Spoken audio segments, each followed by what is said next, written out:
Hi everyone, this is Amy from the Helms Academy, and today we'll be talking about what to avoid when writing your essay.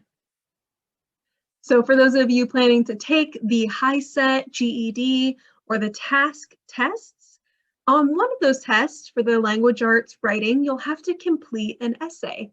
And most commonly, that essay is going to require you to create an argument based on two texts.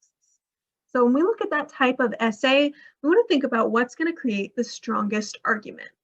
Well, a strong argument is going to be clear and direct.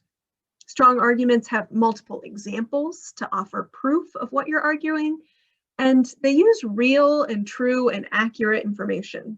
So if we start with these tenets, that's going to create a really good base for our essay.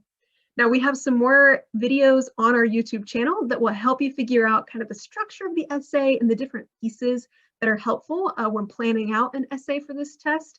But for today, we're just going to focus on some things that you want to avoid when writing this essay. So the first thing that I want you to avoid is beating around the bush, taking your time and adding unnecessary information. This expression indicates that you're doing something that really isn't needed and wasting time with it. So because this essay should get straight to the point, and because this essay has a time limit on it that you'll be held to, that you are limited in how much time you have to write it, you need to really think about narrowing in on the most important information. So if it's not crucial to what you're writing about, I'd encourage you to skip over it and really make sure you're focusing in on a central argument and the supporting points around that. Now, another error is not explaining the evidence. You can't just say that it's because you said so that this is true. If you are making an argument for something, you need to make sure there are clear reasons why you're supporting that argument and that examples of that reason, so that you can show that this isn't just something you made up in your head or something you think about, but something that is real and true. Another error would be ignoring the other side of the argument. One of the key things that these essays are looking for, as the folks at HiSET, GED, and TASC grade them, is seeing if you can acknowledge both sides of an argument. This is a great sign of critical thinking. So instead of only talking about one side of the argument, it's good to acknowledge that there are people who think differently than you, and they might argue for this other side. When you present that other side, it allows you then to say, this is what other people think. However, this is why my argument is still stronger.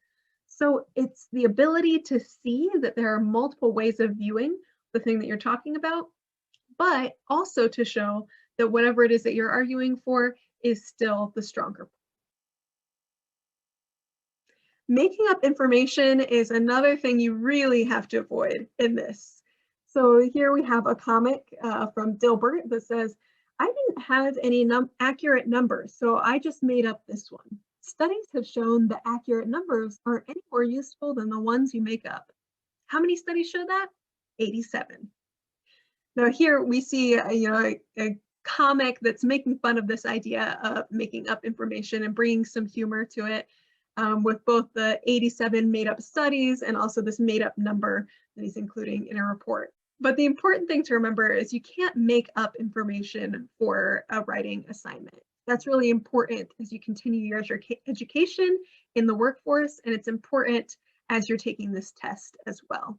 So if you don't have a statistic, it's okay to leave it as is and not make one up. Use the evidence that you do have from your life experience and from the text that you read, but don't make up anything else to make it sound better. And lastly, you don't want to create false outcomes. This is often seen in writing as correlation does not equal causation. So for example, here, if you look at the picture, we see some people standing outside and it's raining and they all have umbrellas. And there's a person observing down at the very bottom, and that observer is looking at the umbrella and thinking, all these people have umbrellas and it's raining. So therefore, the umbrellas must make it rain. Now we look at that and we can see that's obviously not true. An umbrella does not make it rain. There are other causes around that. So just because those two things went together, they correlated, does not mean that they caused one another. So that's one thing to think about when you're making connections in your writing and showing those examples, is being careful not to create a false outcome out of what you're explaining. Thank you so much for watching today, and good luck on your writing test.